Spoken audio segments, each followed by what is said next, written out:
Selanjutnya, tausiah yang akan disampaikan oleh Maulana Sayyid Saif Alwi Ba'alawi kepada Al-Mukarram Maulana Sayyid Saif Alwi Ba'alawi dengan hormat disilakan.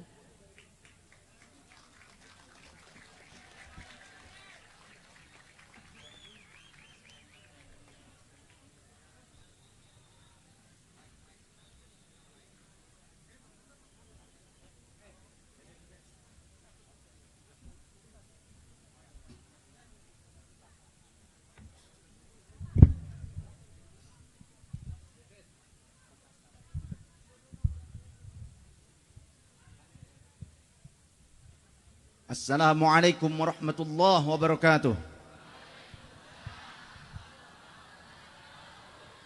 Bismillahirrahmanirrahim. Alhamdulillahi rabbil alamin. Asyhadu an la ilaha illallah wahdahu la syarika lah. Wa asyhadu anna sayyidina Muhammadan abduhu wa rasuluhu la nabiyya ba'dah. Allahumma salli ala sayyidina Muhammadin al-fatih lima ughliqa wal khatim lima sabaq. Nasiril haqqi bil haqqi wal hadi ila siratikal mustaqim. Wa ala alihi haqqa qadrihi wa miqdarihil azim. Subhanaka la ilma lana illa ma 'allamtana innaka antal alimul hakim. Rabbana iftah bainana wa bain qaumina bil haqqi wa anta khairul fatihin.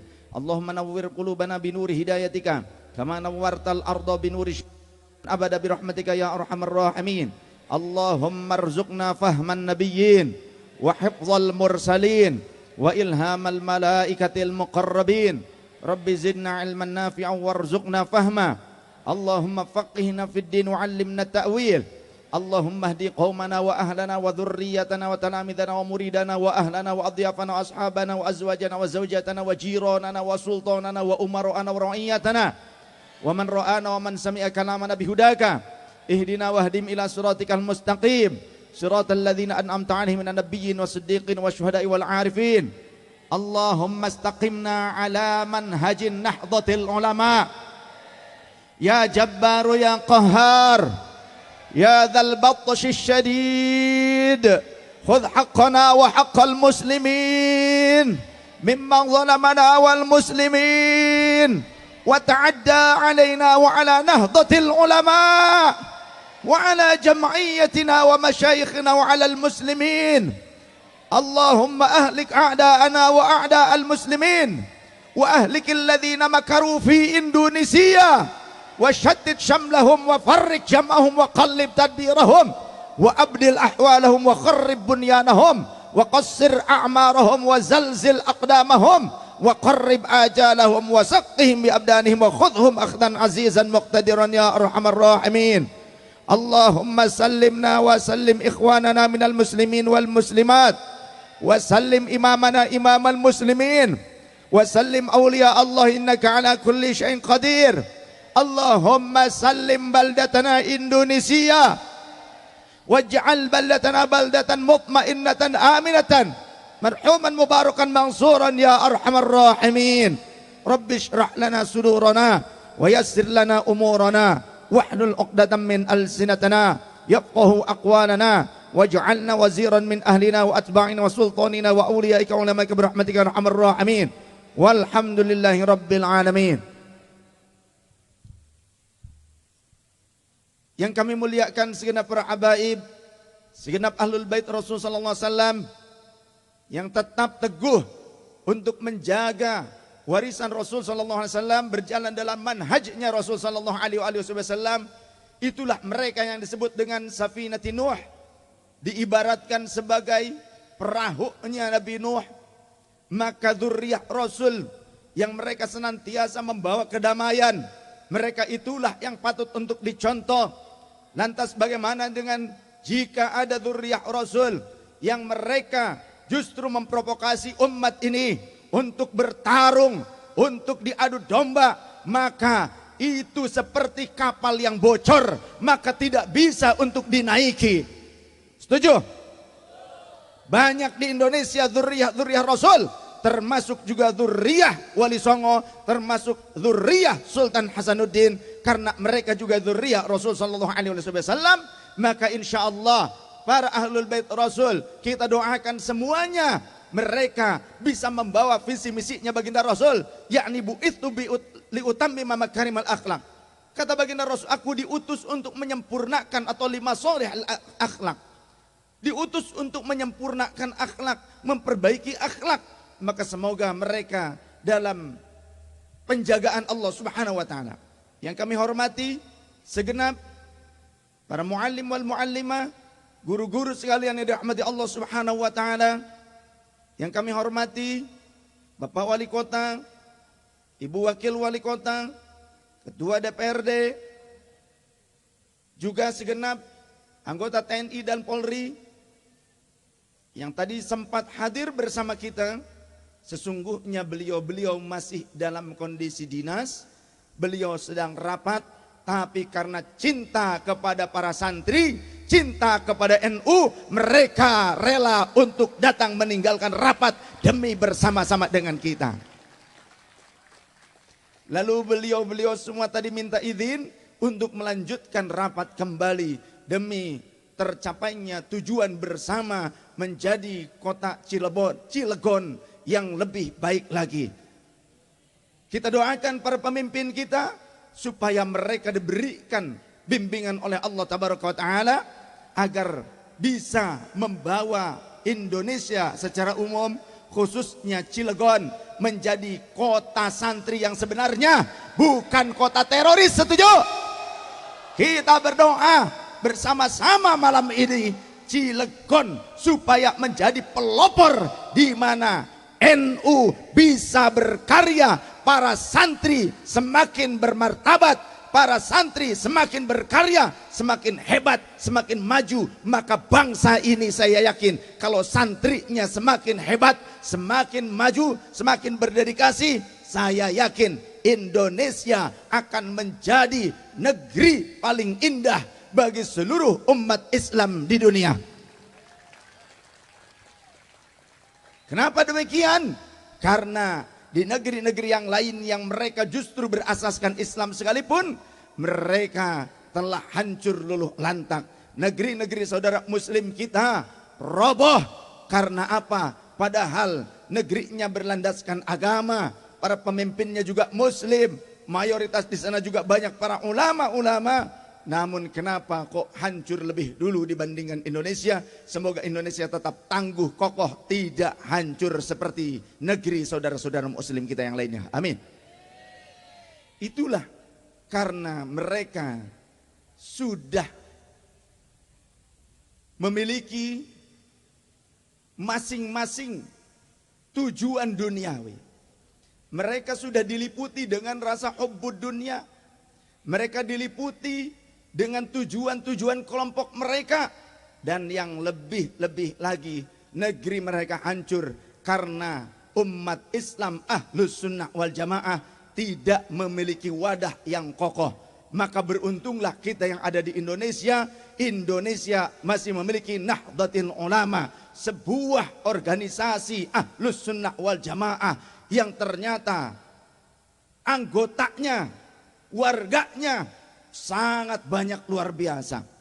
Maka andaikan saja, ini hasil riset bahwa bulan Februari tahun 2019 warga NU di Indonesia, yang ada di Indonesia, hasil riset menunjukkan bahwa seluruh umat Islam di Indonesia ketika mereka ditanya tentang harakah pergerakannya, tentang kecondongan mereka pada organisasi-organisasi Islam yang mana, maka terbukti NU mendapati hasil riset mencapai 49,6% dari seluruh penduduk Indonesia. Dari seluruh penduduk Indonesia, bukan hanya yang muslim saja. Itu hasil riset tentang organisasi-organisasi keagamaan. Maka berarti kalau saja dikonversikan dengan jumlah penduduk Indonesia seluruhnya, dimungkinkan kisarannya warga NU mencapai 120 juta jiwa. Shallallahu ala Nabi Muhammad. Sedikit apa banyak?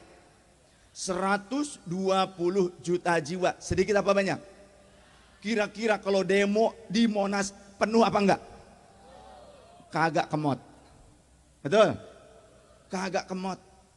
Dari sini jalan semua santri kalau mau disatukan sampai ke Jakarta mungkin nyambung.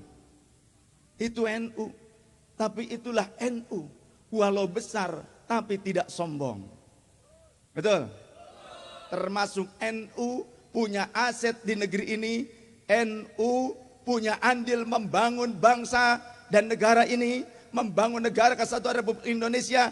Tapi NU selama ini tawadhu, NU mempersilahkan yang lain untuk berkiprah. Tapi saat ini ketika bangsa ini akan diacak-acak dan dikoyak, saat inilah orang NU jangan tinggal diam. Orang NU harus maju semuanya, bergerak, berjuang, semuanya cinta NKRI. Bukan saatnya lagi orang NU menjadi penonton. Orang NU harus maju, maju ke pemerintahan, maju di legislatif, maju menjadi ekonom, maju menjadi pembisnis. Majulah orang NU, maju, maju, maju, ayo terus maju. Singkirkan dia, kikis habis mereka, musuh agama dan ulama. Wahai barisan Ansor Serbaguna, di mana engkau berada? Teruskanlah perjuangan demi agama, demi negara. Sallu ala Nabi Muhammad. Applause. Yang kami hormati segenap tokoh pemerintah yang lain, segenap sahabat-sahabat TNI dan Polri yang hadir pada saat ini, terima kasih. Anda harus tahu bahwa embrionya TNI adalah santri-santri NU. Embrionya tentara Indonesia adalah santri-santri NU. Nih, Banser, pasukan Hizbullah. Mereka embrionya. Ketika Indonesia belum memiliki tentara, NU sudah punya pasukan Hizbullah yang dikenal sekarang sebagai Banser. Mereka tidak digaji tapi bertempur mempertahankan kedaulatan negara Kesatuan Republik Indonesia. NKRI.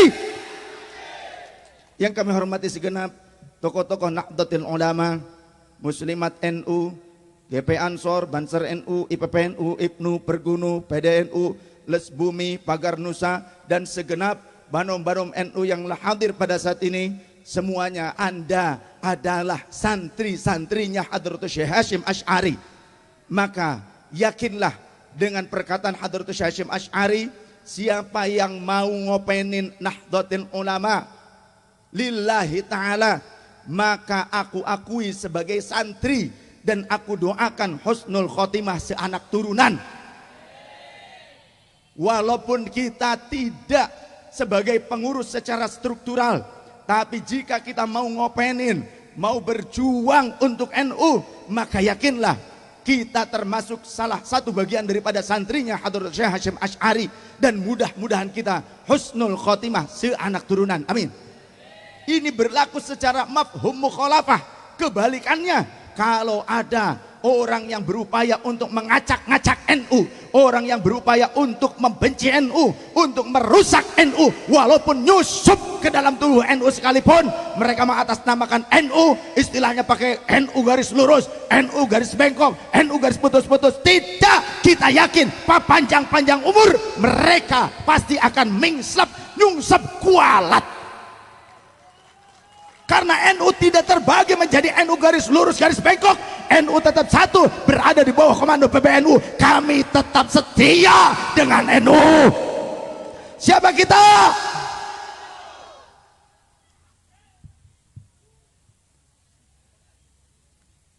Sahabat-sahabat yang dirahmati Allah Subhanahu wa taala.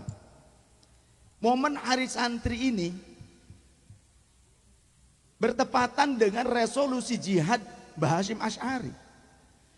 Dulu resolusi jihad NU itu diupayakan untuk ditutup-tutupi. Orang-orang sosialis mereka berupaya untuk menutup-nutupi sejarah di mana Mbah Hasyim Asy'ari pernah menggelorakan pekik jihad untuk mengajak seluruh bangsa Indonesia, khususnya yang ada di Surabaya, dan 94 km dari Surabaya untuk ikut berjuang melawan sekutu. Jadi tidak ujuk-ujuk sebetulnya. Ada tanggal 10 November, kejadian di mana terjadi perjuangan bangsa Indonesia melawan sekutu, tentara Inggris dan Belanda. Tidak ujuk-ujuk ada hari pahlawan, tidak ujuk-ujuk ada kejadian perang besar-besaran 10 November. Tidak begitu. Ngapain Inggris membombardir Surabaya tanggal 10 November kalau nggak ada masalah? Dan apa urusannya Inggris membombardir Surabaya? Maka kita harus pelajari tentang sejarah. Indonesia kita tahu memproklamirkan diri merdeka pada tanggal 17 Agustus 1945. Bung Karno menyampaikan proklamasi tersebut di Karawang, kota tinggal saya sekarang. Di Rengas Dengklok Bung Karno, beliau menyatakan sebagai pemimpin Indonesia bahwa Indonesia merdeka. Namun tidaklah begitu kenyataannya di dunia internasional. Apa yang telah diproklamirkan oleh Indonesia menyatakan merdeka 17 Agustus 45 itu belum diterima oleh dunia internasional. Walaupun sudah tersebar pemberitaan secara nasional dan bahkan ke berbagai negeri yang lain yang mereka memiliki wartawan-wartawan asing di negeri kita Indonesia, walaupun pemberitaan Indonesia telah memproklamirkan diri merdeka, negara-negara di luar sana mereka belum bisa menerima tentang proklamasi kemerdekaan Indonesia. Karena apa? Karena pada saat itu masih ada tentara-tentara Jepang yang berkuasa di Indonesia. Pada saat proklamasi terjadi, ya memang Nagasaki dan Hiroshima dibom atom, hancur luluh lantak. Akan tetapi orang-orang Jepang, terutama tentara-tentara Jepang, mereka mengharapkan Indonesia adalah tempat di mana mereka bisa mempertahankan kedaulatannya. Karena Indonesia adalah negeri jajahan mereka. Mereka pikir mereka masih mampu untuk bisa bertahan, mempertahankan Jepang di Indonesia. Dan ketika sekutu-sekutu datang ke Surabaya, bukan ke Surabaya saja, termasuk ke Jakarta, ke Indonesia secara umum, mereka berupaya untuk mengusir Jepang dari Indonesia. Apa tujuannya mereka datang ke Indonesia, tentara-tentara sekutu? Mereka ingin mengusir kekuatan Jepang dari Indonesia. Dan pada saat itu pula Belanda mendompleng pada tentara sekutu, mendompleng pada Inggris karena juga masih rekan kerja seolah-olah seperti itu. Ingin kembali menguasai Indonesia yang pernah sekian lamanya dikuasai oleh mereka, dijajah oleh mereka. Ikut tentara Belanda dengan tentara Inggris untuk berupaya menguasai wilayah-wilayah Indonesia. Kenapa demikian? Karena mereka menganggap Indonesia belum sah menjadi negara yang merdeka. Indonesia itu tidak ada. Yang ada adalah sebuah negeri yang masih dikuasai Jepang. Dan mereka menganggap adanya proklamasi Indonesia dianggap sebagai bonekanya Jepang. Maka pembentukan Negara Kesatuan Republik Indonesia di tanggal 18 Agustus dianggap sebagai bonekanya Jepang oleh orang-orang Eropa. Maka mereka ingin mengambil kesempatan itu untuk mengusir dan melemahkan, melumpuhkan tentara Jepang yang ada di Indonesia. Mereka datang membawa persenjataan, tentara-tentara sekutu datang ke Indonesia dengan dalih untuk mengusir tentara Jepang, tapi kenyataannya mereka ingin menguasai Indonesia. Ketika tentara-tentara sekutu ingin menguasai beberapa wilayah. Kemudian pergejolakan masyarakat yang pada saat itu memang sudah merasa panas, gerah dengan penjajahan yang terjadi di Indonesia. Lantas mereka berupaya menyerang pos-pos tentara sekutu. Maka disitulah Inggris marah. Karena apa? Karena mereka merasa orang-orang Indonesia adalah pengkhianat. Orang-orang Indonesia adalah orang-orang yang licik. Padahal orang Indonesia adalah orang yang terkenal dengan kebijakannya, dengan kesantunannya. Tapi kenapa kok orang Inggris menyatakan Indonesia adalah bangsa yang licik? Karena Indonesia pada saat itu sudah bergejolak darahnya, ingin merdeka dengan sempurna.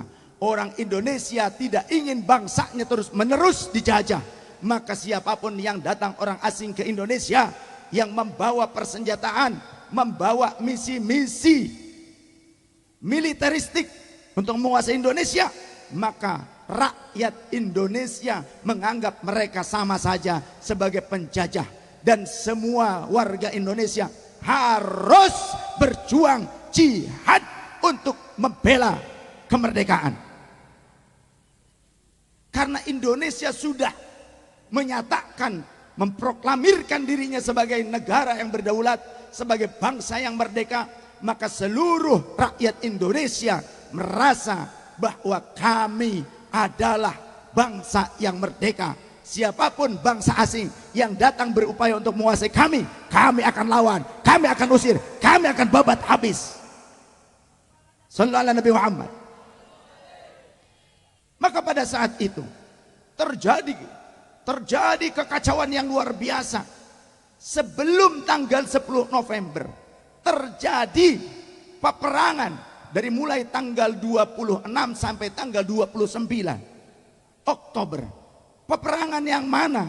Peperangan yang terjadi karena pos-pos tentara Inggris diserang. Bahkan Jenderal Malabi mati di tangan seorang santrinya Mbah Hasyim Asy'ari, namanya Cak Asy'ari. Ditembak Jenderal Malabi sama santri, dibom mobilnya, hancur lebur. Markas tentara Inggris dan Belanda diserang sama rakyat, sama masyarakat. Siapa yang menyerang? Di antaranya adalah pasukan Hizbullah, murid-murid, santri-santrinya, laskarnya Mbah Hasyim Asy'ari yang sekarang menjadi Banser. Maka saya nyatakan, saya cinta Banser. Saya mau pakai jaket Banser saja. Pegang dulu.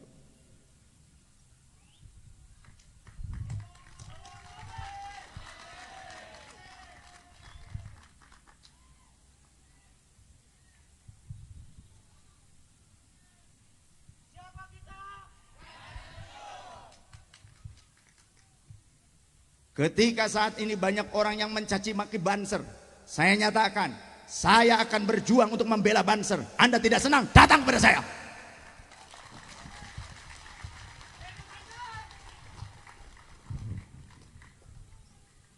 Banser telah terbukti mencatat sejarah dengan tinta emas. Mereka berupaya melawan penjajah. Mereka juga berupaya untuk mematahkan langkah-langkah para pemberontak walaupun atas nama agama. Pemberontak komunis, PKI, pemberontak DITI, Banser yang telah membuktikan jati dirinya. Mereka berdarah asli Indonesia. Mereka umat Islam yang bersahaja, umat Islam yang punya peran untuk menjaga kedaulatan bangsa dan negara. Kalian-kalian yang baru-baru muncul sekarang ini membentuk organisasi-organisasi, merasa sok-sok punya andil untuk negara. Kemana kalian tahun 45? Kemana kalian pada masa penjajahan Belanda? Kemana kalian pada masa penjajahan Jepang? Kemana kalian pada masa datangnya pasukan-pasukan Inggris dan Belanda kembali ingin merebut Indonesia? Kemana kalian? Saya juga bangga dengan anak-anak Laskar Agung Macan Ali dari Kesultanan Cirebon. Maka dengan ini saya pun berterima kasih kepada Gusti Sultan Mama Prabu yang telah menjadikan saya, mempercayai saya sebagai penasihat Laskar Agung Macan Ali. Jadi saya dari Kesultanan Cirebon, saya bangga bahwa Banten bagian daripada putra Cirebon. Di mana Maulana Syekh Syarif Hidayatullah mengutus putranya untuk menjaga kedaulatan Nusantara di Banten ini. Maka orang Banten dan Cirebon, kita ini sedulur, betul? Leluhur kita adalah Ahlus Sunnah wal Jamaah, betul?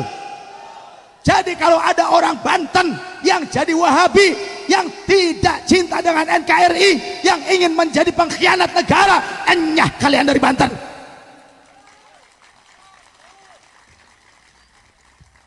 Kula ge darahna darah Banten sarua. Jadi ieu teh dulur datang ka dieu, betul? Dulur keneh datang ka dieu. Nikmati sakti kasunyatan. Ieu teh ka mana ieu teh kipas panas euy. Tadi jeung teh ini panas-panas teh. Aduh. Ka dieu corongkeun nah.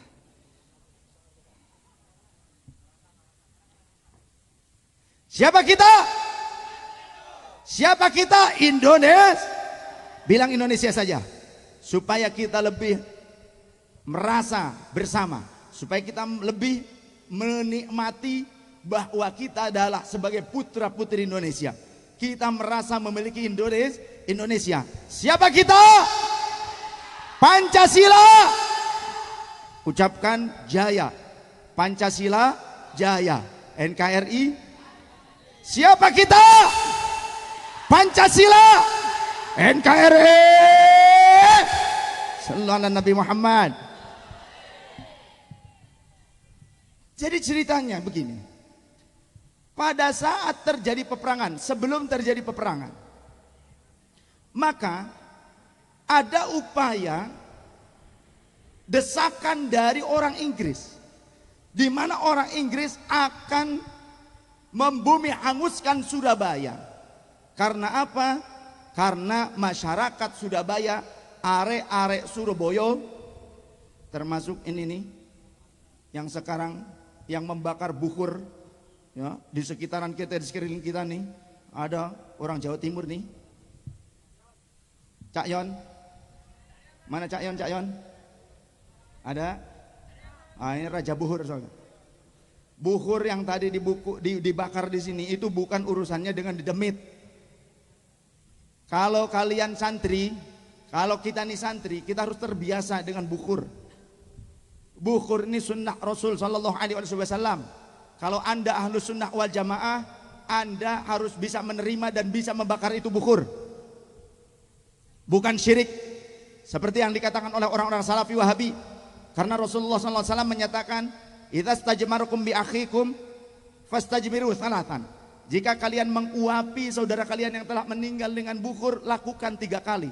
Jadi dibakar, asapnya diuapkan. Itu yang sunnah. Kemudian Imam Malik juga senantiasa membakar bukhur ketika menyampaikan kajian hadits. Dari awal sampai akhir Imam Malik selalu membakar bukhur. Jadi ulama Ahlus Sunnah sangat menggunakan sekali bukhur, tidak menyatakan syirik seperti orang Salafi Wahabi. Jadi kalau ada orang Banten mengatakan syiriklah, bid'ahlah terhadap amaliyah sunnah, termasuk bukhur, pembakaran kayu, gahru nih, maka berarti anda tidak cocok untuk tinggal di Banten, apalagi di Cilegon. Anda tidak cocok berada di sini. Orang Salafi Wahabi harusnya tidak ada di Banten. Setuju? Kenapa? Karena mereka tidak menjaga warisan dari Sultan Hasanuddin. Mereka tidak menjaga dari walisan Wali Songo. Mereka tidak pantas untuk ada di kita, tidak pantas untuk ada di Indonesia. Karena apa? Karena sudah terbukti bahwa keberadaan mereka, ideologinya membuat kocar kacir bangsa Islam di berbagai negeri. Umat Islam di berbagai negeri menjadi porak-poranda akibat adanya ideologi-ideologi yang menghalalkan darah saudara muslimnya sendiri. Maka Banten harus kondusif. Banten harus kembali pada jati diri asal. Kalian adalah anak cucunya Sultan Hasanuddin. Kalian anak cucunya Wali Songo. Jaga warisan kakek moyang kalian, saudaraku. Sallu ala Nabi Muhammad. Sahabat-sahabat yang dirahmati Allah Subhanahu wa taala. Ketika pasukan Inggris membuat statement, bahkan menyebarkan selebaran-selebaran melalui pesawat bahwa orang Surabaya jika tidak menyerahkan pembunuh Jenderal Malabi maka akan dibumi hanguskan Surabaya. Jika tanggal 9 November jam 4 sore tidak menyerahkan pembunuh Jenderal Malabi, maka Surabaya akan dibumi hanguskan. Mbah Hasyim Asy'ari baru pulang dari Yogyakarta, melakukan konferensi pada saat itu. Mendengar ancaman ini, maka Mbah Hasyim Asy'ari marah. Mbah Hasyim Asy'ari berfatwa wajib bagi seluruh orang Surabaya, laki-laki ataupun perempuan, tua dan muda, dan seluruh orang-orang yang hidup di kisaran 94 km dari Surabaya, wajib fardu ain semuanya untuk maju bertempur melawan invasi bangsa asing. Semuanya fardu ain, lebih baik mati daripada terjajah. Maka semboyannya adalah merdeka atau merdeka atau merdeka atau. Itu semboyan Mbah Hasyim Asy'ari yang diambil dari hadits Rasul, ish kariman au mut syahidan. Hidup mulia atau istilah lainnya merdeka, atau mati syahid dalam keadaan berjuang membela kedaulatan bangsa sendiri. Maka saat itu berbondong-bondong semuanya turun ke jalanan. Ada yang bawa parang, bawa golok, bawa tombak, bambu runcing. Untuk apa? Untuk membunuh para penjajah dimanapun berada. Pos-pos penjagaan mereka diserang oleh arek-arek Surabaya, dan bukan cuma orang Surabaya saja pada saat itu yang ikut berperang melawan para penjajah. Tentara-tentara sekutu ternyata justru dari seluruh elemen bangsa, bahkan yang jauh sekalipun, termasuk ayah dari nenek saya, Tubagus Muhammad Mansur dari Jawa Barat. Beliau juga salah satu komandannya Hizbullah, sekarang mah Banser, dengan keluarga saya yang lainnya jalan kaki mengumpulkan para ulama dan santri. Beliau tidak mau menggunakan kendaraan, walaupun biasanya berkuda, pakai kereta juga tidak mau. Karena apa? Ingin menjemput sahabat-sahabatnya datang ke Cirebon, menjemput Mbah Abbas Buntet pesantren, kemudian ke Majalengka Mbah Abdul Halim, berkumpul para ulama dan santri, jalan kaki 23 hari dari Jawa Barat ke Jawa Timur. Di sana bukan untuk leha-leha, di sana perang melawan tentara asing, tentara penjajah. Maka di sana justru umat Islam bersatu. Demi apa? Demi berkibarnya merah putih yang sejati. Karena pada saat itu di Gedung Orange, tentara Inggris dan Belanda mendudukinya. Belanda mengibarkan benderanya di atas gedung. Maka santri NU naik ke gedung tersebut, ke tiang bendera, diberondong oleh tentara Belanda dan Inggris. Santri NU tidak mempan, karena NU yakin dengan fadilah zikir, NU yakin dengan wasilah Rasulullah, NU ahli tawassul, dan dibuktikan doa tawassul itu manjur, mujarab, anti tembak. NU punya doa Bismillahirrahmanirrahim, Allahumma antihu anta animu ya Rahman ya Rahim. Berkah kebal, berkah kanjeng Nabi Muhammad sallallahu alaihi wasallam. Ditembak, diberondong oleh tentara-tentara Belanda, tidak mempan. Ora tedas gaman, wong NU yakin dengan tawasul, tidak seperti Wahabi yang mensirik-sirikan tawasul. Kenapa sekarang Wahabi mensirik-sirikan tawasul? Supaya umat di Indonesia, umat Islam di Indonesia menjadi lemah. Mereka tidak yakin dengan kekuatan spiritual. Maka sangat mudah Indonesia yang alutsistanya belum secanggih negara-negara western, negara-negara barat, Indonesia akan kembali dijajah sangat mudah seperti negara-negara Arab, negara-negara Islam. Libya hancur luluh lantak, Irak yang hebat luar biasa hancur luluh lantak. Kalau cuma Indonesia yang alutsistanya juga belum sehebat mereka, akan sangat mudah untuk ditaklukkan oleh negara adidaya seperti negara-negara Eropa. Tapi Indonesia, umat Islamnya memiliki kekuatan spiritual. Apa? Ulama NU mengajarkan tawasul, maka justru dengan tawasul Indonesia umat Islamnya menjadi kuat walaupun tidak memiliki alutsista yang tangguh, karena yakin bahwa zikir kepada Allah mampu menjadi benteng. Jangankan hanya menghadapi penjajah, menghadapi manusia, kiamat saja tidak berani datang selama di muka bumi masih ada orang yang berzikir Allah Allah. Kata Rasulullah, dinukil di dalam Sahih Muslim, la taqumu sa'atu hatta la yabqa ala wajhil ardi may yaqulu Allah Allah.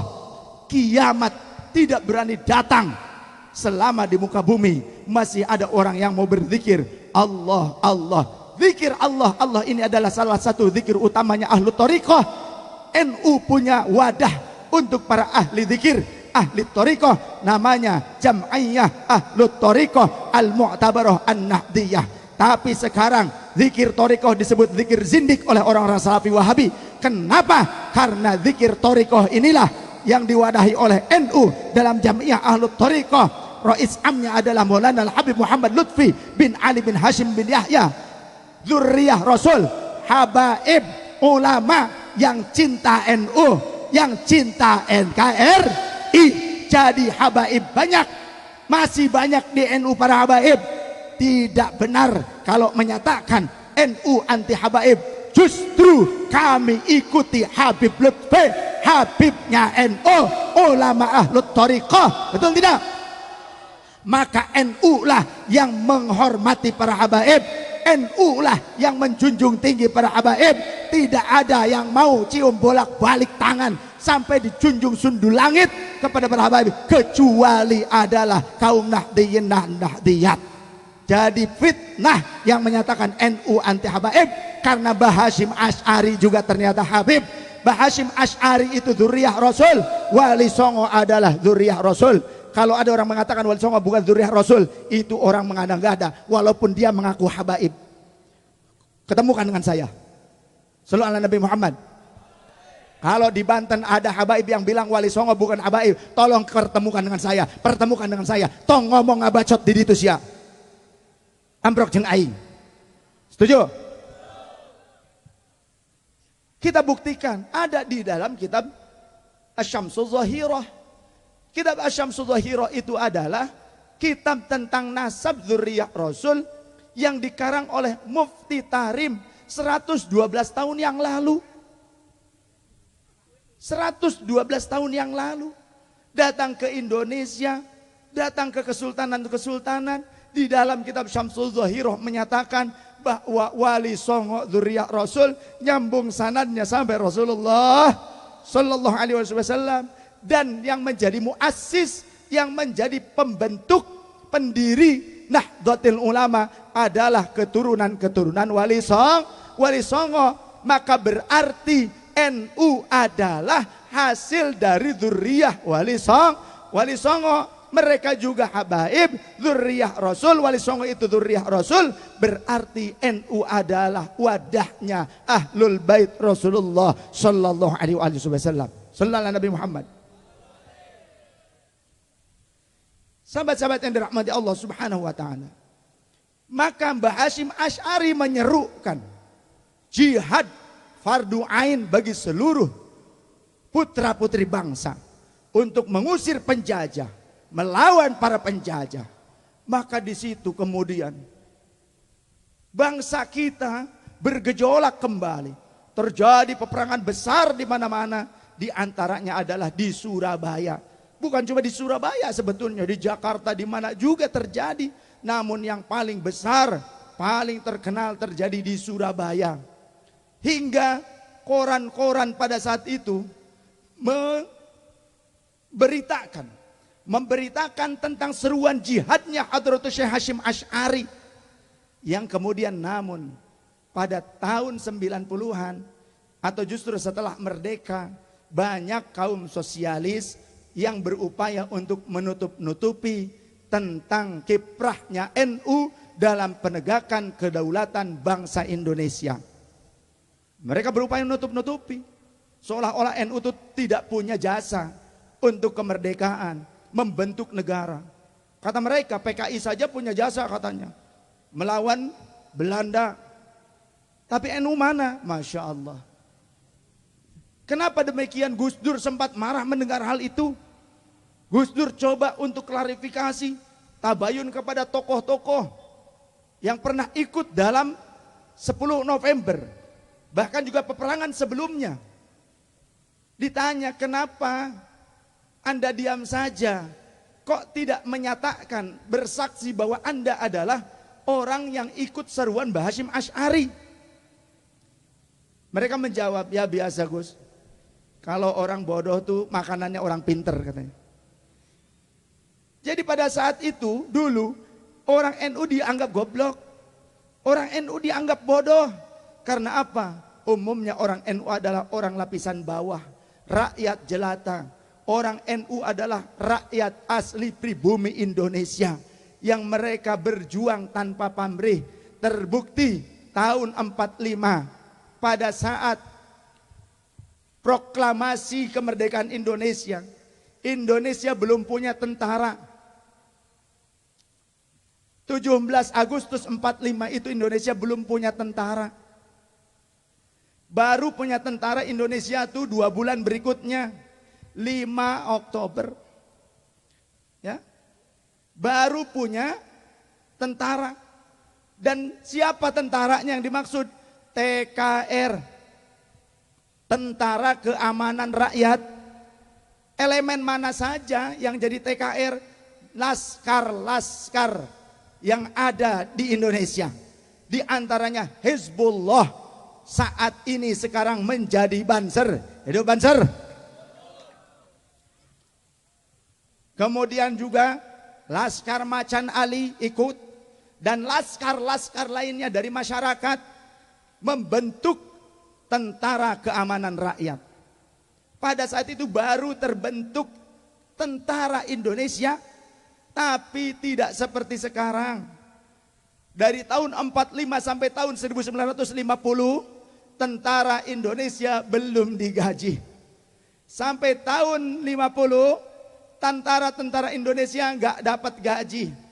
Lantas pertanyaannya, kalau Indonesia belum punya tentara yang digaji, belum punya tentara yang hebat, secara akal logika kita. Tapi kenapa ada dalam catatan sejarah terjadi perang besar di mana bangsa Indonesia mengalahkan dan berhasil menumpas penjajahan para tentara sekutu. Inggris dan Belanda kocar kacir dibuatnya. Siapa yang berjuang pada saat itu? Maka kita harus mengenal sejarah. Yang berjuang saat itu adalah laskar rakyat yang mereka dengan lillahi ta'ala berani untuk mengorbankan nyawa. Bahkan Cak Asy'ari dia naik ke gedung orange, menyobek warna biru dari bendera Belanda supaya tinggal tersisa merah dan putihnya saja. Dulu merah putih meminta nyawa, sekarang merah putih tak perlu meminta nyawa. Tapi kenapa banyak saat ini orang Indonesia lahir di Indonesia, nyari makan di Indonesia, bahkan ada yang juga jadi pegawai negeri, ASN, ada yang kerja di institusi negara, ada yang kerja di BUMN, tapi mereka anti dengan merah putih. Mereka benci ketika ada orang Indonesia yang mengibarkan merah putih seperti di sana. Kibarkan kawan, bawa ke depan merah putih yang besar itu. Bawa sini nak, sini bawa merah putihnya, kibarkan di depan sini. Merah putihnya bawa sini.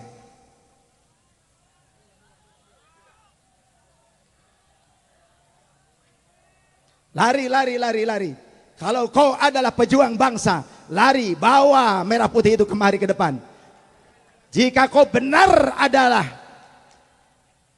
anak cucunya pejuang, lari ke depan bawa merah putih.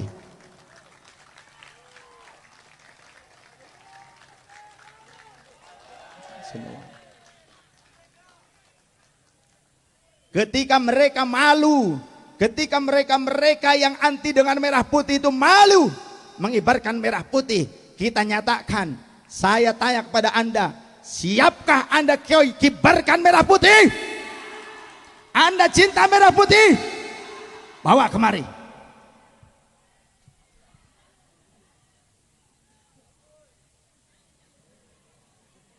Bawa sini. Bawa saya sini.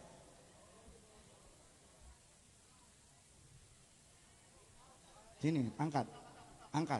Angkat. Sini. Sini.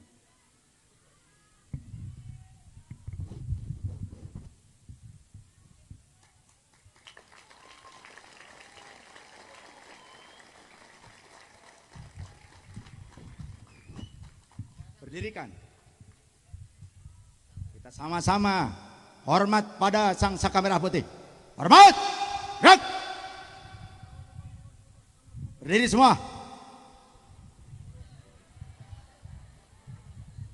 Pada merah putih.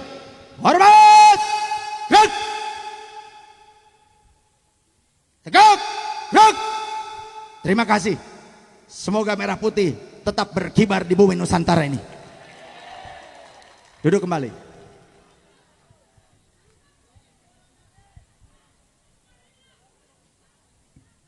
Kalau ada orang tanya ngapain harus hormat bendera, syirik lah, bid'ah lah, kafir lah, kita jawab dengan perilaku Rasulullah sallallahu alaihi wasallam menghormat sesama manusia.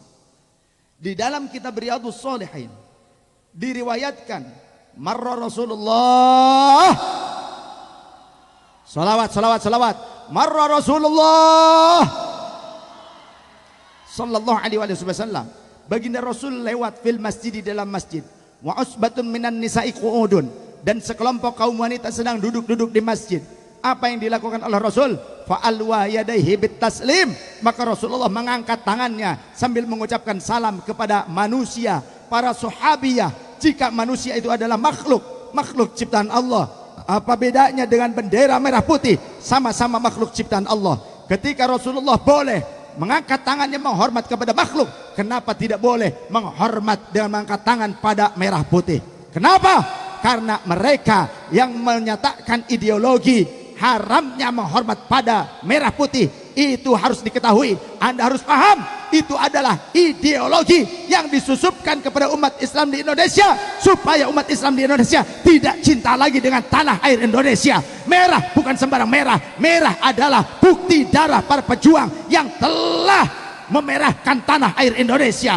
Putih adalah tujuan utama mereka, yakni kesucian. Kesucian apa? Kemerdekaan. Mereka ingin merdeka bukan hanya untuk diri mereka sendiri. Mereka ingin merdeka supaya kalian, kita semua, anak-anak cucunya, keturunannya bisa menikmati kemerdekaan. Putih bukti di mana tulang belulang mereka masih menjadi saksi di Indonesia. Tidak ada satu kota pun di Indonesia yang tidak ada penjuang. Semuanya ada makam pahlawan. Pasti ada pahlawan di setiap kota, setiap jengkalnya di negeri kita Indonesia.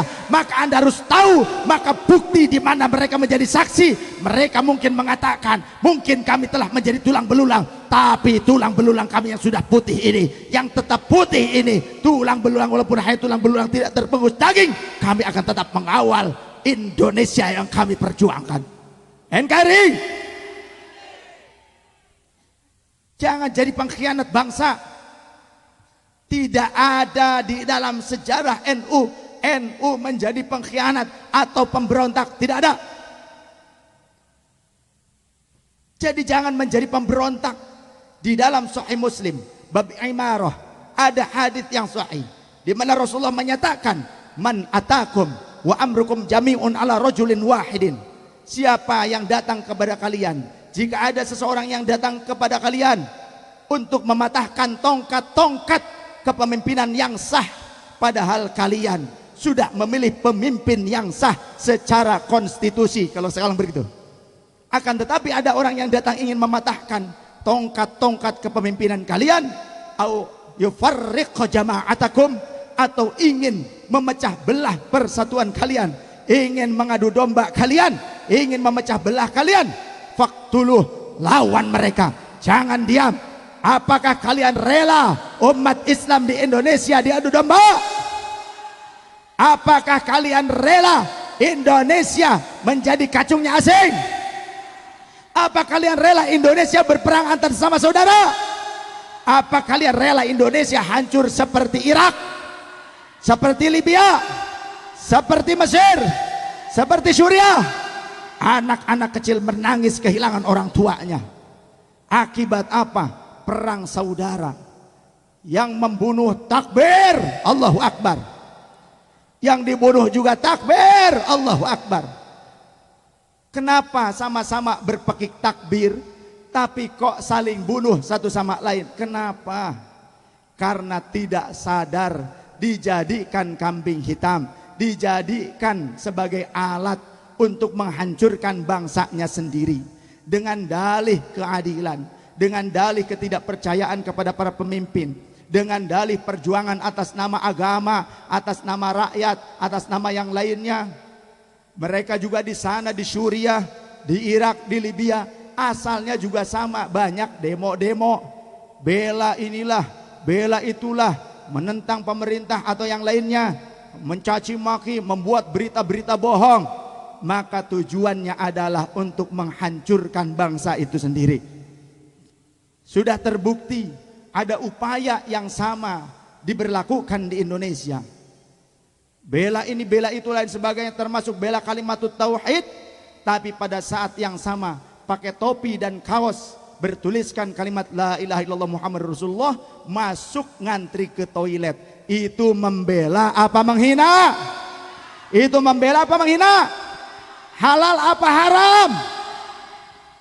Jawab. Pakai kaos dan topi kalimatut tauhid ke toilet itu halal apa haram? Ngomong, jangan diam. Itu terbukti. Bukan seperti itu. Bela kalimatut tauhid ya tahlilan, la ilaha illallah, la ilaha illallah, la ilaha illallah. Kata mereka bid'ah katanya. Kenapa bid'ah? Kalau kalimat tahlil baik, tapi kalau diperbanyak pakai an, jadi namanya tahlilan, itu bid'ah. Solawat, kalau bela Nabi ya solawat, solawatan, maulid, maulidan. Kata mereka bid'ah.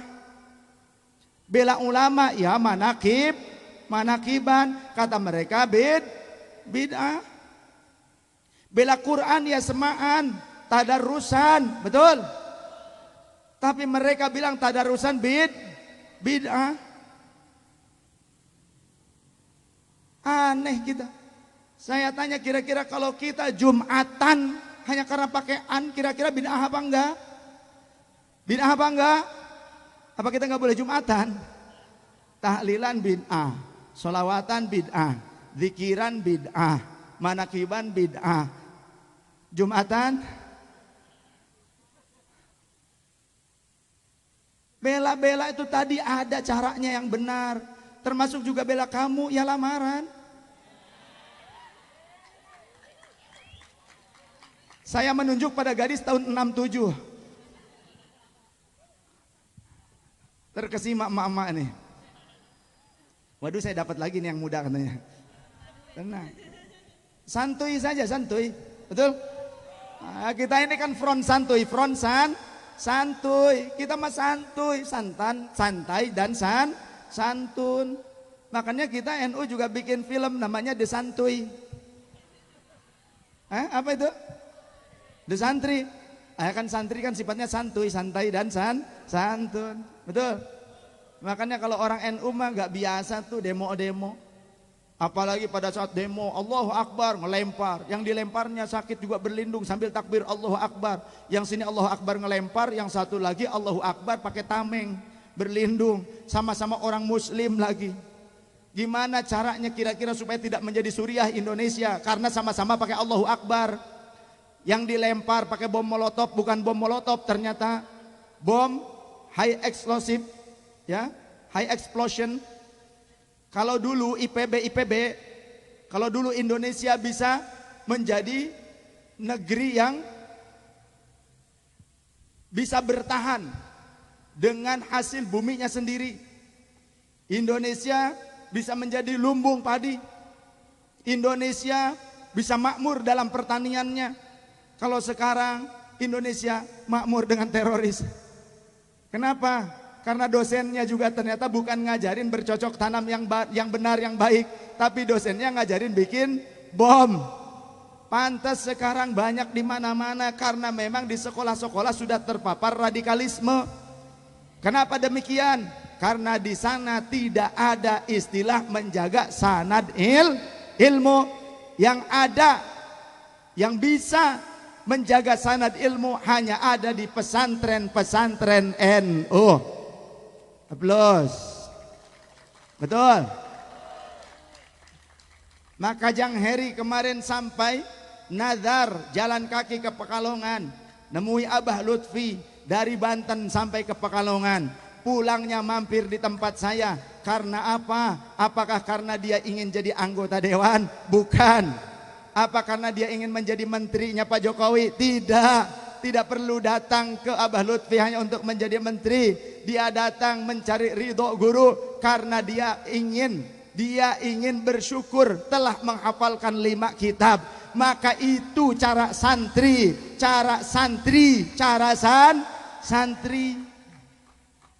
Maka kalau jadi santri NU insya Allah nggak bakalan jadi teroris. Karena apa?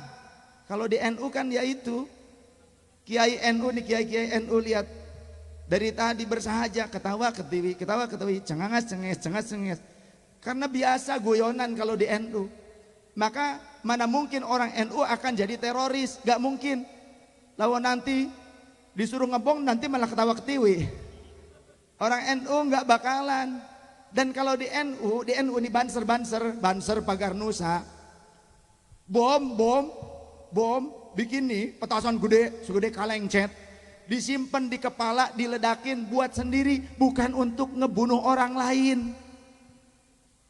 Anda bisa lihat di YouTube ada, ya, santri NU meledakkan petasan segede tong sampah di kepala, itu untuk membuktikan keagungan Allah dengan zikir. Fadilah zikir dibuktikan, bukan meledakkan bom untuk membunuh sesama manusia, bukan. Maka NU terbukti tidak akan mencetak para teroris. Maka pesantren NU hanya akan mencetak generasi-generasi penjaga negara kesatuan Republik Indonesia. NKRI. Allahumma shalli wa sallim wa barik alaihi wa ala alihi. Jadi santai saja, ya. Kita harus tahu sejarah. Kalau nggak tahu sejarah nanti kita akan diacak-acak. Sahabat-sahabat yang dirahmati Allah Subhanahu wa taala, sesungguhnya ada upaya ingin menghancurkan Indonesia dari dalam. Karena kalau orang asing menyerang Indonesia dengan tentara, dengan persenjataan, mahal. Kalau perang itu mahal. Maka upaya untuk menguasai negara-negara Islam itu dengan cara mengadu dombakan bangsanya sendiri. Sesama Islam. Islam yang mana yang kemudian dijadikan boneka? Islam yang tidak toleran. Mereka anti dengan toleranisme.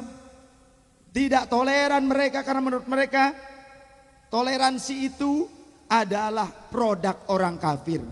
Padahal Rasulullah menyatakan, bu'itsu bil hanifiyatis samhah. Aku diutus membawa agama yang suci dan juga toleransi. Maka istilah Bhinneka Tunggal Ika itu mengadopsi dari istilah toleransinya Rasulullah Sallallahu Alaihi Wasallam. Maka perlu tahu di Madinah sampai Rasulullah membuat piagam Madinah, membuat piagam Yathrib, itu bukan untuk memaksa semua orang Madinah masuk Islam. Rasulullah datang membawa Islam ke Madinah, sedangkan di Madinah itu masih perang saudara. Suku Aus dan Khazraj sekitar ratusan tahun mereka berperang. Rasulullah datang mendamaikan, bukan dengan cara memaksa mereka masuk Islam. Ya Rasulullah datang dengan membawa Islam, tapi Islam menjadi rahmatan lil alamin, bukan paksaan bagi seluruh orang-orang Yathrib. Rasulullah mempersatukan mereka, menikahkan, mengawinkan silang di antara mereka, sehingga terjalinlah persatuan, persaudaraan di antara mereka.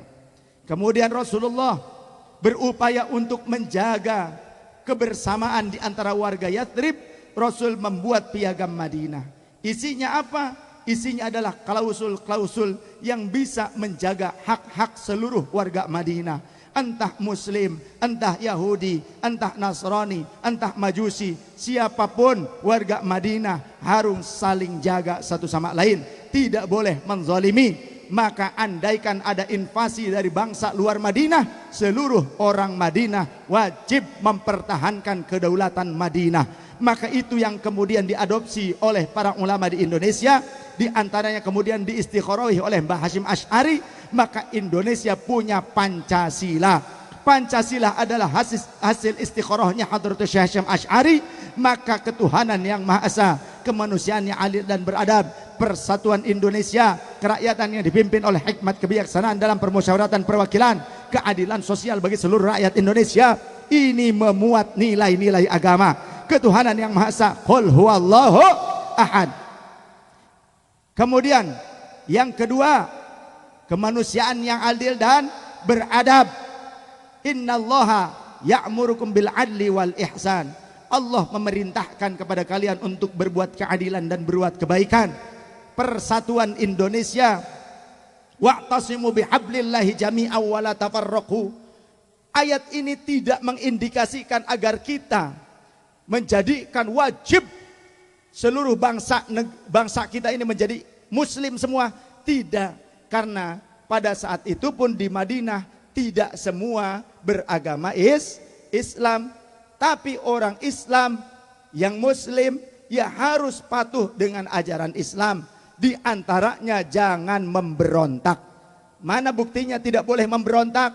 Lihat di dalam kitab Riyadhus Shalihin, baginda Rasul menyatakan, khairu a'immatikum, sebaik-baik pemimpin di antara kalian adalah alladzina tuhibbunahum wa yuhibbunakum, yang kalian mencintai mereka dan mereka pun mencintai kalian. Walladzina tusalluna alaihim wa yusalluna alaikum, yang kalian mendoakan kebaikan untuk mereka, mereka pun mendoakan kebaikan untuk kalian. Wa syiraru a'immatikum, dan seburuk-buruk pemimpin di antara kalian adalah alladzina tubghidunahum wa yubghidunakum, yang kalian membenci mereka dan mereka pun membenci kalian. Wa tal'anunahum wa yal'anunakum, yang kalian melaknat mereka dan mereka pun melaknat kalian. Sahabat bertanya, ya Rasulullah, afala nunabidhuhum, bolehkah kami memberontak kepada pemimpin yang tidak kami sukai, yang dirasa belum berbuat adil? Bolehkah kami memberontak? Rasulullah menjawab, la, jangan. Ma'aqamu fikumus sholah, selama mereka masih menegakkan sholat di tengah-tengah kalian, tidak melarang sholat bagi kalian, bahkan jika terlihat mereka sholat di tengah-tengah kalian itu lebih baik, la, jangan kalian memberontak. Ma'aqamu fikumus sholah, selama mereka mendirikan sholat di tengah-tengah kalian. Maka inilah yang diambil, yang dipegang menjadi asas bagi warga Nahdliyin. Maka menjadi NU tidak akan berkhianat kepada bangsanya.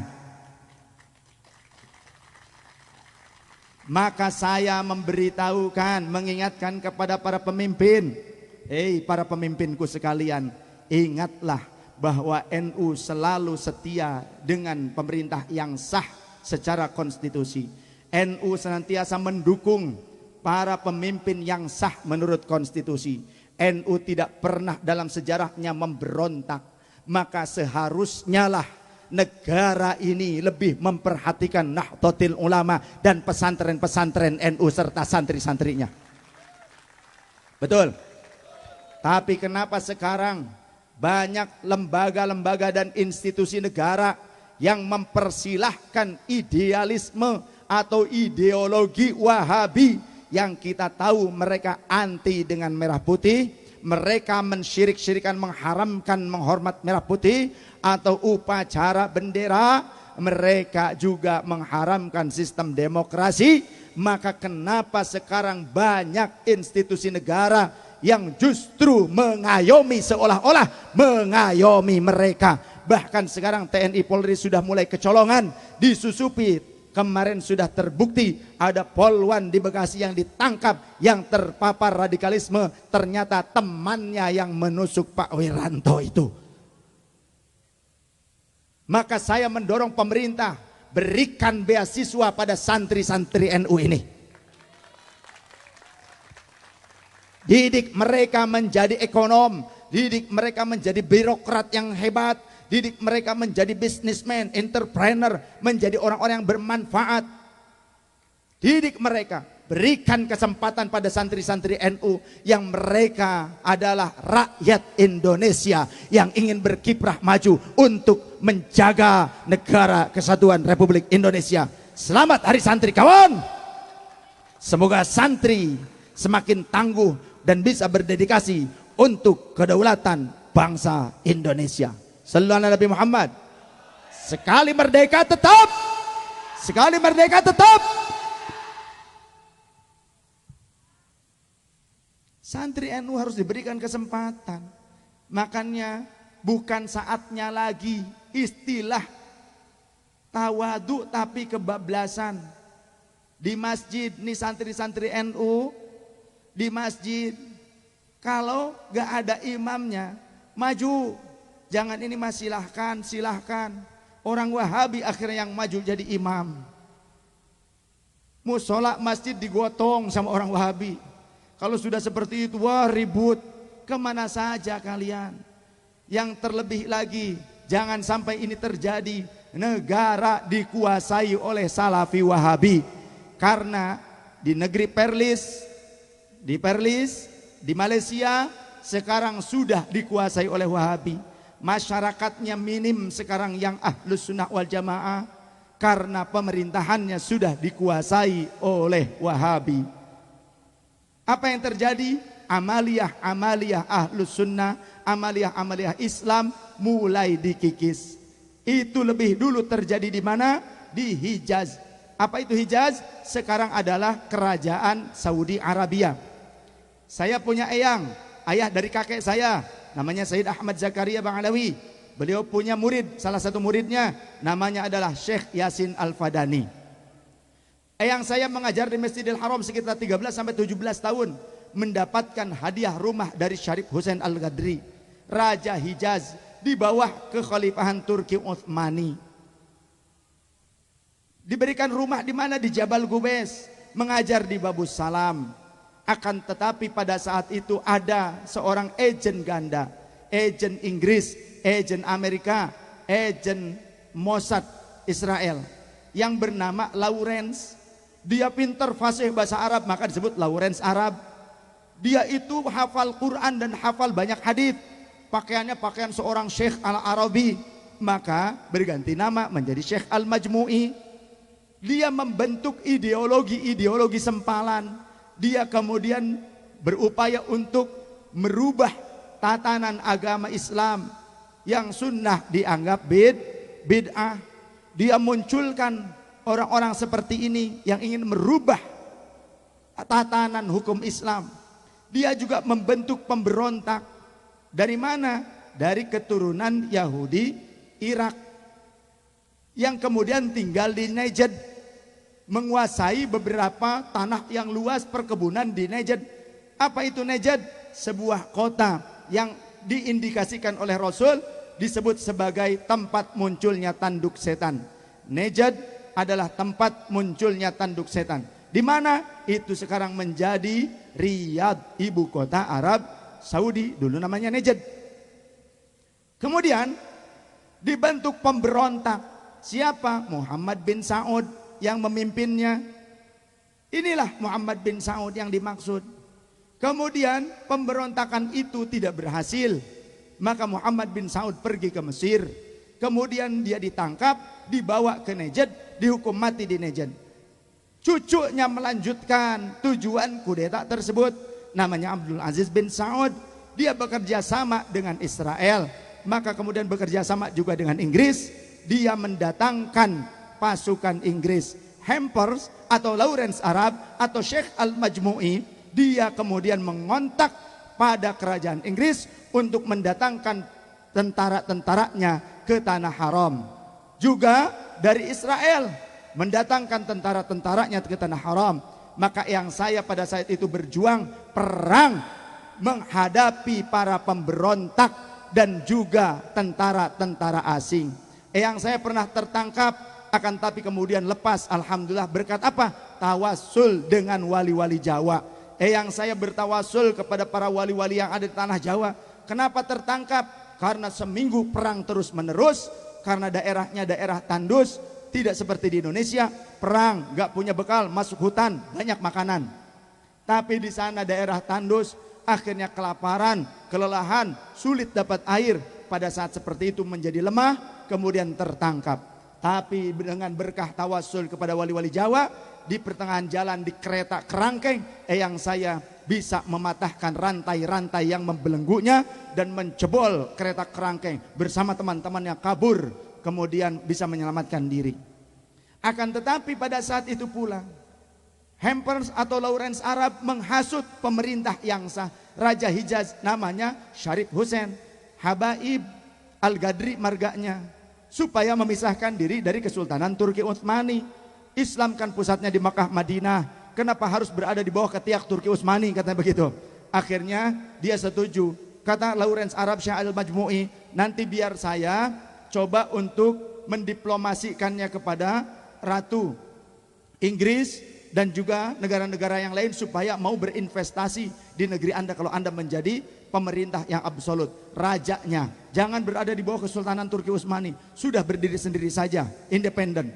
Syarif Hussein terbujuk rayu, maka akhirnya ketika terjadi trigger letupan pemberontakan, dia tidak bisa membendungnya karena belum punya kekuatan militer yang tangguh, apalagi menghadapi pasukan Inggris dan Israel. Maka Syarif Hussein kalah, kemudian ditangkap, dibuang ke sebuah lembah yang kemudian menjadi negara namanya Yordania. Sekarang ya Raja Yordania adalah cucunya Syarif Hussein. Maka banyak ulama-ulama Ahlus Sunnah yang dibantai, termasuk keluarga Syekh Nawawi Tanara. Syekh Nawawi Tanara adalah orang Indonesia, orang Banten asli, ulama Ahlus Sunnah wal Jamaah. Gurunya Mbah Hashim Asy'ari, salah satu gurunya Mbah Hashim Asy'ari. Maka aneh kalau ada orang Banten apalagi ngaku punya sanad ilmu kepada Syekh Nawawi Tanara, tapi kok ternyata tidak menjaga warisan-warisan daripada apa yang telah diperjuangkan beliau. Malah jika ada orang Banten menjadi Wahabi, jika ada orang Banten atau menjadi Asrobi, Aswajaros Wahabi. Aneh sekali, karena pada dasarnya Banten adalah kota wali, kota ulama, kota 1000 ulama, kota santri, kota Ahlus Sunnah wal Jamaah. Tapi kenapa sekarang di Banten banyak orang-orang Wahabi? Karena kita tidak punya upaya untuk mengokohkan persatuan kita. Maka itulah yang justru kemudian menjadi trigger bagi bangsa Indonesia. Ketika Arab dikuasai oleh Wahabi, makbarah Rasul akan dibongkar, makbarah sahabat Abu Bakar dan sahabat Umar akan dibongkar dari dalam Masjid Nabawi.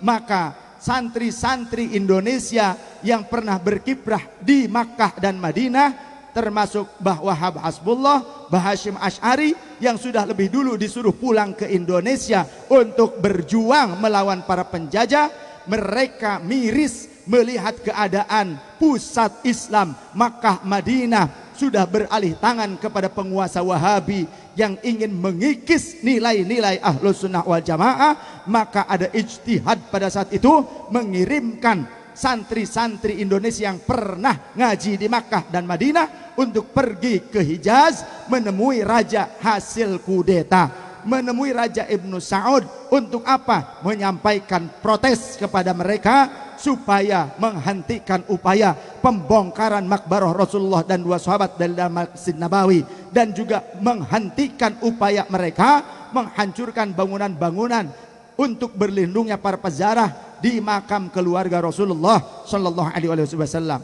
Maka diutuslah komite Hijaz untuk datang ke Makkah, berjumpa dengan ulama-ulama Indonesia yang masih eksis di sana, termasuk eyang saya Sayyid Ahmad Zakaria, maka debat terjadi di sana dengan ulama Wahabi dan Raja Saudi.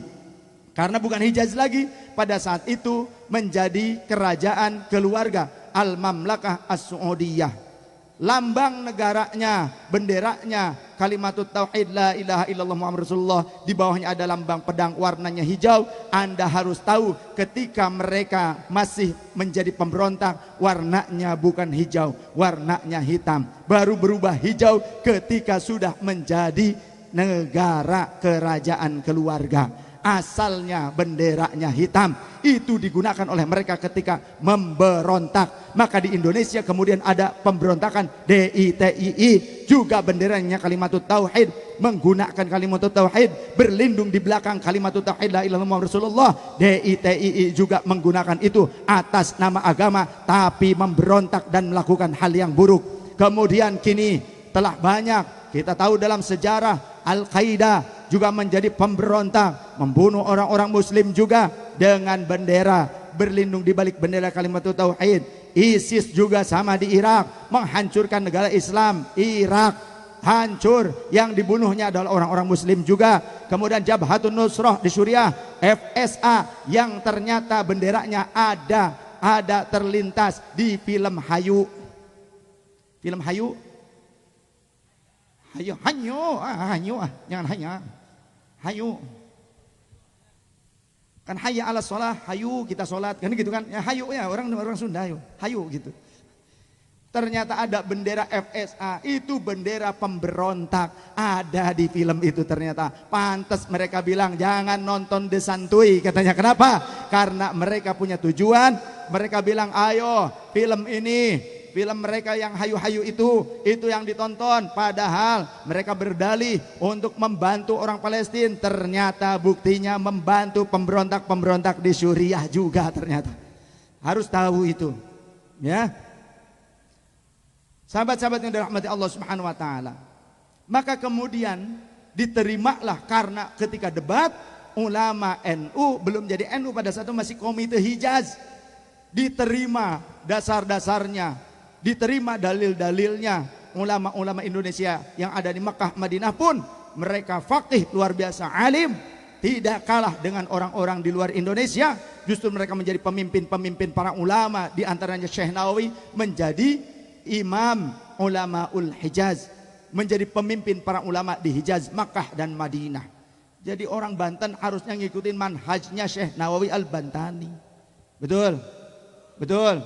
Harus bangga Anda orang Ahlus Sunnah wal Jamaah, punya ulama yang hebat. Maka sekarang ada juga kerabat beliau yang kemudian sekarang menjadi wakil presiden Indonesia, Mbah Ma'ruf Amin. Itu masih ada kekerabatan dengan Syekh Nawawi Al-Bantani dari pihak adik beliau. Oh begitu. Emang kemarin milih siapa? Di Banten yang menang apa? Kalau Mbak Yai Ma'ruf Amin tuh aslinya orang mana? Orang mana? Pada saat Pilpres yang menang mana? Ini Banten.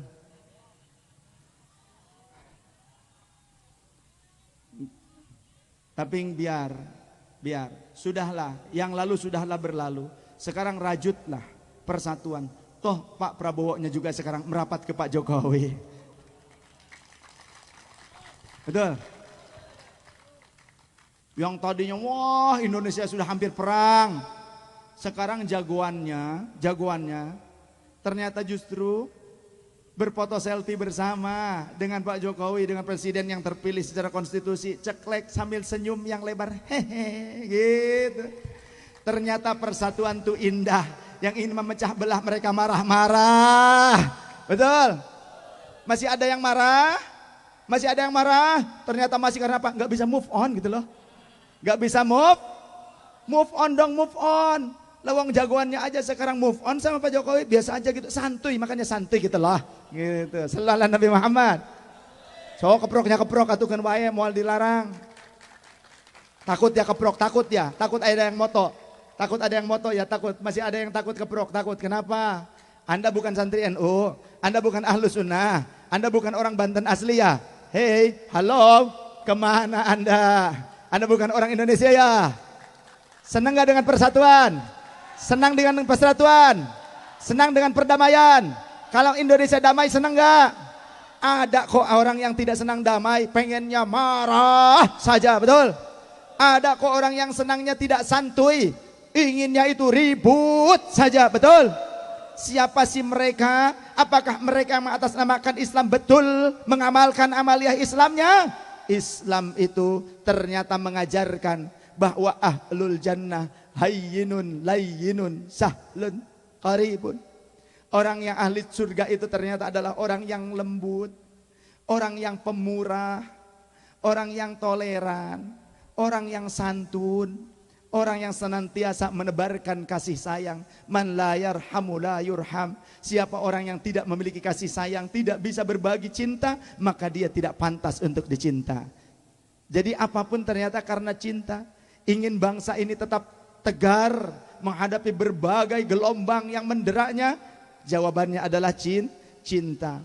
Jadi jangan ada lagi pilpres, pilkadal. Hah?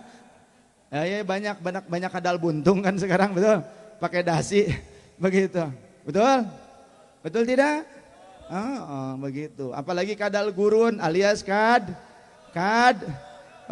Sekarang banyak kadrun masuk ke institusi negara. Hati-hati, makanya orang NU jangan jadi penonton saja. Maju orang NU sekarang, maju. Mulai saatnya Anda masuk untuk berkiprah di kancah pemerintahan. Maju. Gitu. Sahabat-sahabatku, kenapa kok ada ulama, apalagi orang Banten, anti orang Banten ulama tuh, ya, menjadi pemerintah, dekat aja nggak boleh anti, kata siapa? Dalam Al-Quran ada hamba-hamba Allah yang soleh menjadi pemimpin. Nabiullah Sulaiman itu raja apa bukan? Raja apa bukan? Orang alim apa bukan? Soleh apa enggak? Jadi raja. Kenapa enggak boleh? Ulama jadi wakil presiden, kenapa enggak boleh? Karena ulama NU ternyata, ya. Kalau ulamanya ulama kadrun, menurut mereka boleh, sunnah, bahkan wajib membelanya. Tapi karena yang majunya adalah ulama NU, mereka bilang itu haram. Yang bilang adalah ngomongnya ngakunya ulama padahal baru. Atau ngulama yang bilang ulama apaan, ulama usuk, maju ke ranah politik. Yang ngomong ternyata ngaku juga ulama, mengatasnamakan kelompok ulama. Pada saat itu pula mereka ngoceh di panggung-panggung tablik akbar, panggung-panggung orasi. Tujuannya apa? Tujuannya juga mendukung jagoan politiknya. Jadi satu sisi ngomong ulama usuk kepada ulama yang maju di kancah politik, tapi mereka sendiri ternyata menjadi pendukung partai politik. Mereka menjadi pendukung jagoan politisasinya. Maka apa yang mereka ungkapkan katanya ulama maju ke ranah politik itu ulama usuk, tapi mereka sendiri menjadi pendukung politik, berarti mereka itu menjilat ludah sendiri. Istilah lainnya munafik. Betul tidak? Ada yang marah. Ada yang marah. Jangan begitu. Saya lihat juga sekarang fenomena, wabil khusus di Banten, banyak orang yang fanatik buta kepada habaib. Betul tidak? Orang Islam jangan fanatik buta, asobiyah. Jangan asal habaib kemudian dituruti. Ya, dihormati habaib, dihormati, disayang iya. Tapi ketika ada habaib mengajak memecah belah bangsa, habaib yang memprovokasi umat jangan diikuti. Paham? Jangan asal. Karena keadilan itu yang dalam sila kita, dalam Pancasila, salah satu sila Pancasila, keadilan sosial bagi seluruh rakyat Indonesia. Rasulullah Sallallahu Alaihi Wasallam telah membuat satu pernyataan sebagai integritas beliau menetapkan keadilan. Di dalam kitab Riyadhus Shalihin diriwayatkan anna Quraisyan qad ahammahum sya'nul mar'ati. Sesungguhnya orang Quraisy mereka sempat bingung karena kejadian di mana seorang al-Makhzumiyati, seorang wanita dari kalangan Bani Makhzumi. Bani Makhzumi itu masih kelompok Quraisy ada hubungan kekerabatan dengan Rasul, tapi sarokot, ia mencuri. Sampai bingung orang-orang, kira-kira yang melaporkannya kepada Nabi Muhammad siapa? Kemudian disepakati siapa lagi kalau bukan Usamah. Kalau bukan Usamah hibbu Rasulullah SAW. Maka fakallamahu Usamah bin Zaid. Usamah bin Zaid kemudian menyampaikan berita itu kepada Rasulullah. Rasulullah marah. Rasulullah memerah wajahnya dan berkata, apakah kalian mau menyelamatkan orang dari hukuman yang telah ditetapkan? Thumma qoma, kemudian baginda Rasul berdiri. Fakhtatoba, maka baginda Rasul kemudian berkhutbah, berpidato di hadapan masyarakat. Ayuhan nas, hei sekalian manusia, inna ahlaka man qablakum, sesungguhnya hancurnya umat-umat sebelum kalian. Karena apa? Idza saraqa fihimus syarif tarakuhu, jika ada orang dari keluarga mulia, syarif, sayyid, habib atau apapun, ataupun dari keluarga yang memiliki sanad yang mulia, atau dari keluarga pejabat atau orang yang kaya, pokoknya orang-orang yang mulia, kalau mencuri maka umat terdahulu akan melepaskannya. Ya termasuk kalau sekarang kan syarif itu diantaranya keluarga Rasul. Kalau dulu ya keluarga para nabi lah kurang lebih, keturunan para nabi yang terdahulu. Kalau mencuri mereka akan meninggalkannya, melepaskannya. Tidak ditegakkan hukum, tidak ada supremasi. Tapi wa idza saraqa fihimud dhaif aqamu alaihil hadda.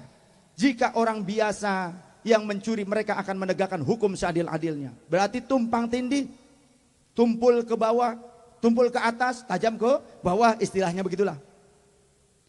Wa aimullah, demi Allah, lau kanat Fatimah binta Muhammadin sallallahu alaihi wasallam sarqat, andaikan putriku sendiri yang mencuri, andaikan putriku Fatimah yang mencuri, la qata'tu yadaha, maka pasti aku akan memenggal tangannya dengan tanganku.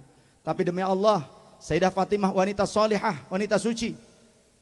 Bahkan beliau tidak pernah haid seumur-umur Sayyidah Fatimah.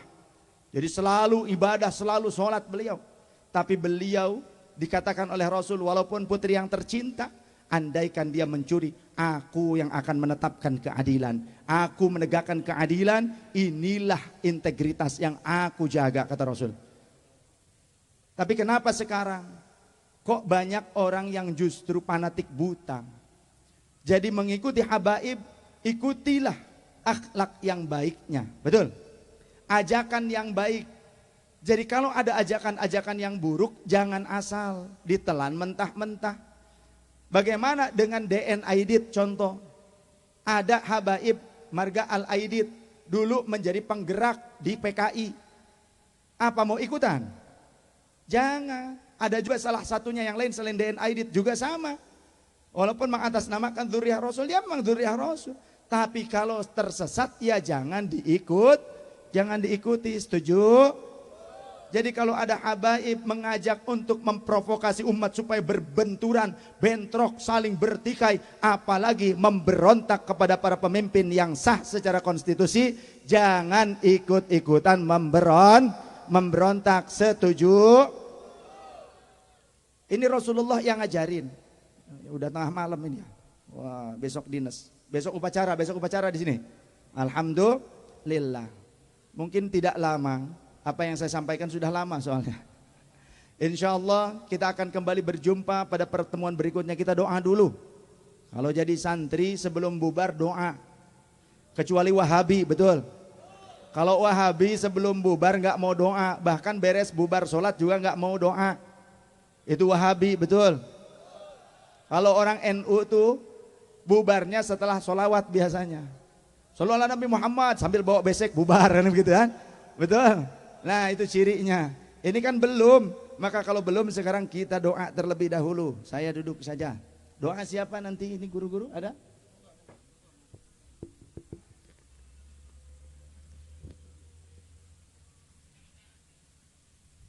Kita beristighfar terlebih dahulu bersama-sama.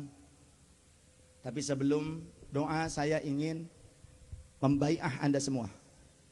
Bagi yang mau berbai'ah dengan kalimat syahadatain, silahkan. Banser yang depan bisa maju.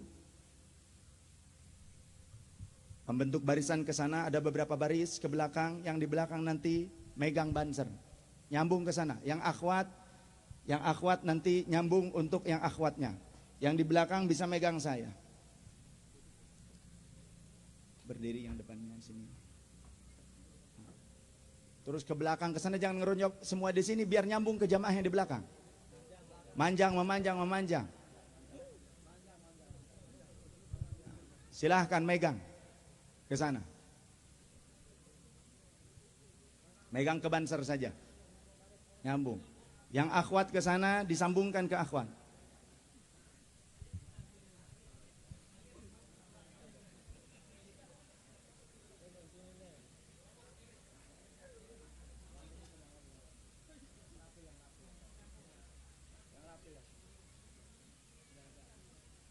Kita berbai'ah dengan kalimat syahadatain. Kita berbai'ah untuk menjadi seorang muslim yang ikut dengan manhajnya Rasulullah sallallahu alaihi wasallam, dengan silsilah bai'ah yang berkesinambungan dari guru kami Maulana Syekh Hisham Al-Qabbani